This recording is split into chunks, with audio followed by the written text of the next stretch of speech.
Benz. Benz G63? Is that a sports car? Hindi po. G-Wagon. Ah, wagon. G-Wagon. How much is it? Parang nasa 20 din yata. Huh? 20 din yata. 20 million. One vehicle only?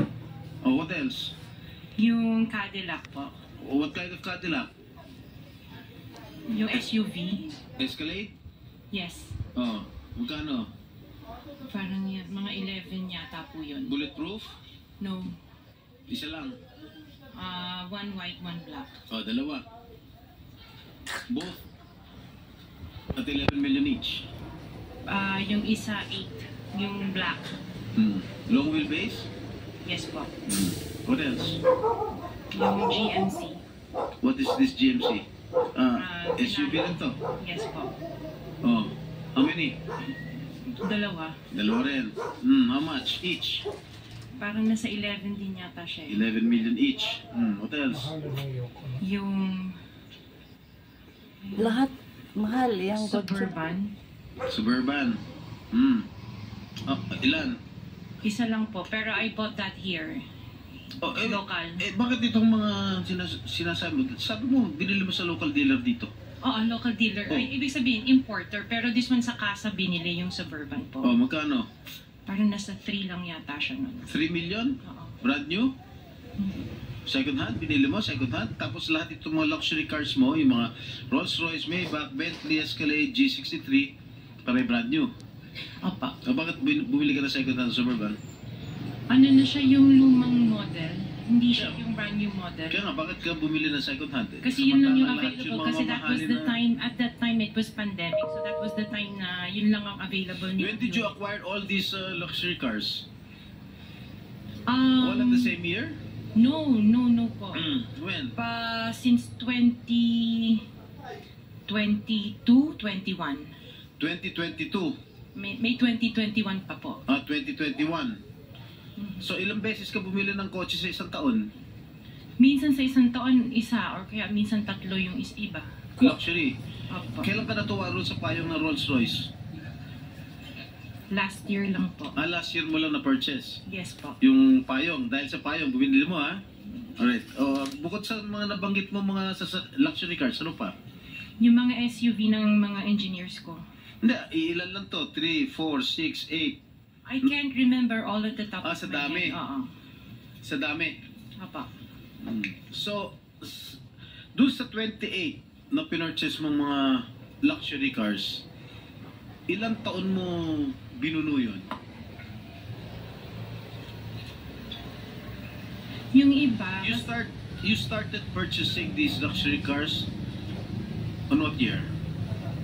the long wheelbase, yung mga binanggit ko kanina, that was only 2020. No, when did you start? Yung iba, like, let's say, the autobiography, What 2016 is pa po. autobiography? Ano yun, Range Rover. Oh, may 2016. Wala, di mo sinasabi sa akin, no? 2016 pa po siya. Ilan? Just the one autobiography and then the What? different. Ako pang bunang sa lamok, Autobiography to by may Range lamok. Rover? Range Rover po. Oh, okay, how much did you purchase? 16. 16 million. 2016 pa po yun. Ilan? Isa lang po siya. Pabili na di ay ang Range suga mo. Rover. Di ay Defender. ginang wala yung suga. Defender, ano siya?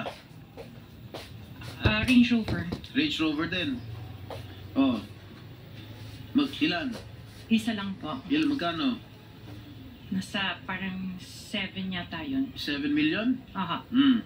Ano pa? The Evoque. Ano? Evoque. What is Evoque? Range Rover. Range Rover pa rin. Oh, marami ka pala Range Rover. Oh, Evoque. Ito yung, maliit ba ito malaki? Maliit. Okay, magkano? Parang nasa 5 lang yata po siya. 5 billion. Oh, what else? Lang, ha? Sarap ng buhay mo, ha?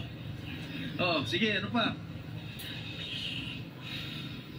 Ay, hindi ko na maalala yung iba. Sa dami talaga, hindi mo maalala, no? Sino-sino gumagamit itong mga luxury cars ninyo? Kami po. Everyday, palit. Iba-iba. Siguro, sa pag-aalis kayo nung umaga, 28 Rolls lang Royce ang pala gamit ang mo. car niya. Uwi Di mo ba ng sabi niya tanghali dun kakain. sa interview Pag 40? lalabas kayo, may back naman ang gamit. Ganun ba yun? Sa dami Ano niya ng bang kotse. tama? This is really, for me or for all of us, for all the Filipino people watching, this is unbelievable. To have 28 or 40 luxury cars at your disposal. Ngayon lang ako nakarinig na isang tao o mag-asawa na ganito kadami ang kotse na mamahalin. Hindi na bali yung mga Fortuner, okay lang. Pero kayo, Rolls-Royce, Maybach, Mercedes-Benz, Bentley, Escalade, Range Rover, ilan? GMC, Suburban, G63, hindi ko na nga naintindihan yan eh. Di na O sabi kilala. ni Senator Soto, tapos pera ng gobyerno. Ano ba? Nasaan ang konsyensya nyo, madam? Isang tanong. Hindi ako naniniwala na wala kayong contact sa DPWH. Hindi kami naniniwala. Pati siguro si Minority Leader, hindi naniniwala wala kayong contact. Pati si Chairman, hindi naniniwala wala kayong contact. Ngayon, huwag ka tumingin tumingin ka sa akin. Wala naman nagtatanong dyan. Sino ba tinitignan mo dyan? Magkano binibigay mong porsyento o advance sa tiga DPWH para mabigyan ka ng proyekto? Wala po ako binibigyan sa DPWH po. Baka may ipakita ako sulat sa'yo. Mami ka na. Wala po ako talaga. Kasi hindi po ako nakipag-transact with the DPWH. At the end of the day, pag nagsinungaling ka, ipapakita ko yung sulat. Minum mo. Di ba umabot hanggang 40%?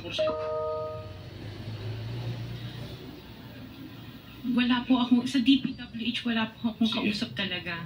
Sige, I will take your word for it. Pagka meron ako nilabas sa'yo mamaya, okay? Mag-isip-isip ka. Hindi ako nabibiro. Wow.